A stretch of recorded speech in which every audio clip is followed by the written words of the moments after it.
Inactive company basically वो company होती है जिसके बारे में हमें कहते हैं कि जिसने 2 साल तक कोई भी फाइनेंशियल ट्रांजैक्शन नहीं की होती, जो सिर्फ और सिर्फ इसलिए होल्ड की होती है आपने उसे कि आप उसे फ्यूचर प्रोजेक्ट के लिए यूज़ करेंगे, आपने एसेट्स होल्ड करने के लिए और इंटेलेक्चुअल प्रॉपर्टी को होल्ड करने के लिए उसे रखा होता है। तो उसके लिए आप क्या कहते हैं, आप रजिस्ट्रार के पास जाते हैं, आप रजिस्ट्रार को बोलते हैं कि वो आपका स्टेटस चेंज कर दे।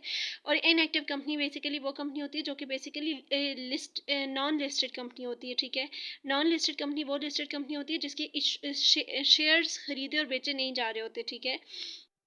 इनएक्टिव कंपनी जिसने 2 साल तक, ये बेसिकली उसे एक्सप्लेन किया गया है कि इनएक्टिव कंपनी वो कंपनी होती है जिसमें 2 साल तक फाइनेंशियल ट्रांजैक्शन नहीं की होती और उसकी लास्ट 2 फाइनेंशियल ईयर तक कोई ट्रांजैक्शन नहीं होती। अब सिग्निफिकेंट अकाउंटिंग ट्रांजैक्शंस का ये मतलब होता है कि एनी ट्रांजैक्शन, ठीक है, कि कोई भी ट्रांजैक्शन अगर आपने 2 साल तक नहीं की, लेकिन अगर ये जो 3 ट्रांजैक्शंस मेंशन है ये बेसिकली ट्रांजैक्शन फाइनेंशियल ट्रांजैक्शन में शामिल नहीं है। मतलब अगर आप कोई टैक्स दे रहे हैं, फर्स्ट वाला ये बता रहा है कि payment made by it to fulfil the requirement of this act और एनी अदर लॉ। इसका मतलब है कि अगर आप कोई टैक्स या फिर फाइन दे रहे हैं क्योंकि वहाँ पर लॉ की वजह से ये रिक्वायरमेंट है कि आपने टैक्स और फाइन देना है, तो आप ये कहो कि ये फाइनेंशियल ट्रांजैक्शन है तो ये फाइनेंशियल ट्रांजैक्शन नहीं है। दूसरा है allotment of shares to fulfil the requirement of this. ऊपर हमने कहा ना कि सिग्निफिकेंट अकाउंटिंग इनएक्टिव कंपनी वो होती है जो कि शेयर्स इशू नहीं कर रही होती, लेकिन बाज़ औक़ात ऐसे होता है कि एक कंपनी होती है उसे minimum number of shares issue करने पड़ते हैं। तो वो जो अगर minimum number of issues legal requirement को फुलफ़िल करने के लिए इशू कर रही है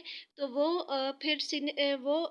सिग्निफिकेंट अकाउंटिंग ट्रांजैक्शन, मतलब हम ये नहीं कह सकते हैं कि कंपनी फाइनेंशियल ट्रांजैक्शन कर रही है, हम सिर्फ ये कहेंगे कि ये कंपनी अपनी लीगल रिक्वायरमेंट्स को फुलफ़िल कर रही है, ठीक है। दूसरा, payments for the maintenance of its office and the records. अगर आप अपनी बेसिकली किसी किस्म की ऑफिस और रिकॉर्ड को मेंटेन करने के लिए अगर आप कोई पेमेंट कर रहे हैं तो ये भी फाइनेंशियल ट्रांजैक्शन में नहीं शामिल, ठीक है।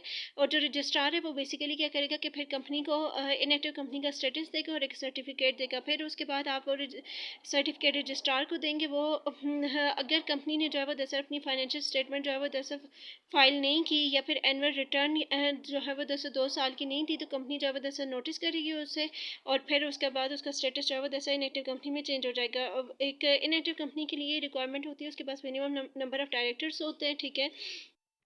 और वो डॉक्यूमेंट्स जैसा कि कमीशन ने रूल्स बनाए हैं वो आपको रजिस्ट्रार को देने हैं। वो आपका इनएक्टिव स्टेटस में आपको चेंज कर देगा और आपको फ़ी देनी पड़ेगी। इसी तरह इनएक्टिव से एक्टिव स्टेटस में जिस वक्त आप चेंज करना चाहेंगे तब भी आपको 7 शेड्यूल के मुताबिक फ़ीस देनी पड़ेगी। रजिस्ट्रार आपका नाम रिमूव कर देगा, ठीक है। और अगर कोई भी इंसान इनकी खिलाफ वर्जी करेगा उसे लेवल 2 की पेनल्टी फेस करनी पड़ेगी। उसे फॉल्स और मिसलीडिंग इन्फॉर्मेशन अगर आपने दी है किसी भी कंपनी के मेंबर ने, चाहे वो डायरेक्टर हो कोई भी ऑफिसर हो, तो उसे इम्प्रिजनमेंट फेस करनी पड़ेगी, विच में भी एक्सटेंड टू द 3 ईयर्स, जो कि 3 साल